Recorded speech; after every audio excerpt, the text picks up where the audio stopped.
Hey fellow NinBuzz, what's been happening? Today I'm bringing you a battle against blah blah blah blah blah blah blah blah and a bunch of numbers. And yeah, checking out his team. He's got the Snover to put up the hail. He's got the wall rain to get some recovery from hail. It must be a toxic protect stalling wall rain, because who isn't? Glaceon, with the help of the Dream World, actually gets evasion boost in hail. Claydol is there to rapid spin as well as put up the rocks to support his comrades. And we have Embor needs to be Scarf and Golurk, maybe a Sub Puncher, we shall see. Anyways, let's get this show on the road. I'm gonna put that thing to sleep, and that's pretty cool, but you know, he's gonna break my stash, so that's something I just cannot avoid. Whatever I do, I cannot avoid that. Again, I was kind of predicting him to go straight to Embor, predict the bug buzz, being that he is weak to it, but then again, I was kind of debating maybe he's got Focus Sash on his Snover. Who knows, you know, he may have Evilite or Focus Sash, but this will work because I did put up the spikes, toxic spikes. I'm gonna go to my Rapier here, and I'm gonna predict him to switch out, knowing that it needs to be Scarf. Him locking into Rock Slide is really not gonna do much. Just checking out how a Rock Slide crit didn't really do much.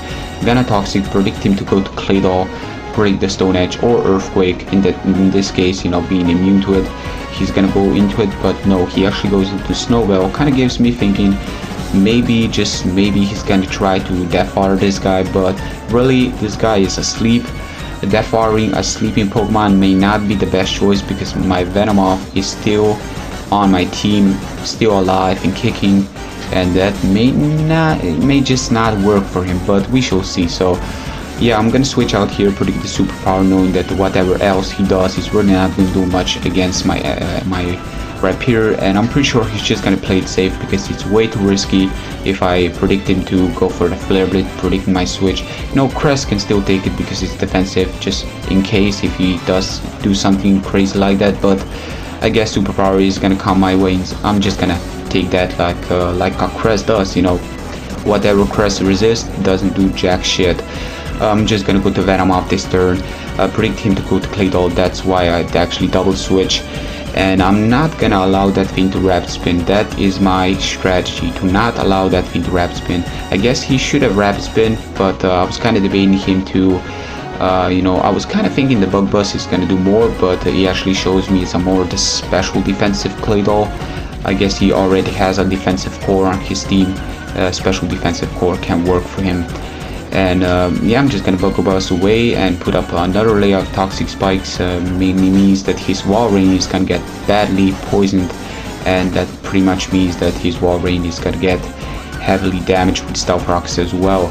Plus his rapid spin supporter is down, and that's mainly the reason I'm not using Hail Team, because if the opponent doesn't allow him to rapid spin successfully, doesn't give you the opportunity to rapid spin successfully like I was doing back there, then that can kind of screw you up, you know, because the rocks and spikes and all this good stuff can, you know, there are just so many stuff in Hell that are kind of weak to those things. So yeah, what can we do? You know, Ganon, Embor was taken down. I keep on calling Embor Ganon for some reason. I don't know, I just kind of remember Ganon, just watching that Embor just all Ocarina of Time for some reason. But yeah, he's gonna go into his Golurk, gonna go for the Hammer-On, giving me knowing that it's not a substitute Focus Puncher, and that's good to know. I guess I'm just gonna Earthquake away. I'm gonna actually survive that because I'm a defensive Rhyperior, having max HP and max defensive, you know, defensive set, can actually survive 2 Earthquakes coming from Life Orb, a Rock Polished Rhyperior, and that is impressive. Anyways, he's gonna switch out to Glaceon. Really weird why he did that, but actually my Earthquake misses right here, which kind of gives me knowing he does have the Dream World ability, Snow Cloak I believe it's called, that boosts your evasion by 20% in hail. And he's actually gonna Ice Shard, which was very weird. I guess he knows that Hail is gonna take me out anyways, but really, why Ice Shard? Just, you know, why didn't you Blizzard? I mean, you got Hail up. I'm pretty sure you need to have Blizzard, and Blizzard and Hail doesn't miss ever. And this turn he's gonna Shadow Ball, which kind of gives me thinking Blizzard would have done more to me. So aren't you running Blizzard? Because Glaceon, you know, in the older days, in the 4th generation, she was known for being the most powerful special attacker in the lower tier with Blizzard, but I don't know why this guy isn't using Blizzard. There's just no reason to not use Blizzard. I mean, Ice Shard really, it is priority, but still, you should run Blizzard over everything. To be perfectly honest, he's gonna Ice Shard this turn. I know he's gonna do that. I'm gonna Moonlight. Actually, I was debating to try to Calm Mind away here to be ready against his Wall Rain, knowing that Stealth Rocks and Toxic Spikes are gonna do its toll on him, and Poison is gonna wear this guy down easily.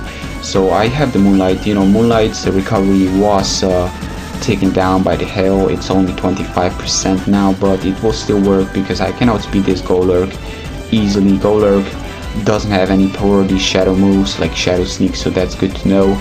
But whatever the case, Stealth Rocks are gonna do its toll on the Wall Rain, and you know, getting the hail recovery as well as leftover recovery is gonna be a pain, but still his Super Fang did miss. I'm gonna go for the random hidden power fighting, which was quite random, I gotta say, but yeah, with those Calm Minds, I was still kind of surprised that the crit was taking him down in one shot after Stealth Rocks, you know, and all that recovery, but guess that will do. I promise you guys I will bring you some more on the edge games, you know, where you don't really know who's gonna win the game. This was kind of like a one-sided game, but still it was lots of fun. And yeah, this was pretty much my only material I have right now on my computer, but games will be coming up more often. I was kind of busy with my channel, you know, to be perfectly honest, my channel was kind of dusty, and I was kind of feeling like I need to put 100% into it, but I'm coming back on this channel as well, you know, to not be too rusty, I guess. And yeah, if you want more Pokemon content, you know where to find my channel. It will be located in the description. I will leave my opponent in the description as well, so feel free to check us out if you have any more spare time. And that's gonna be it for today. Until next time, take care, folks.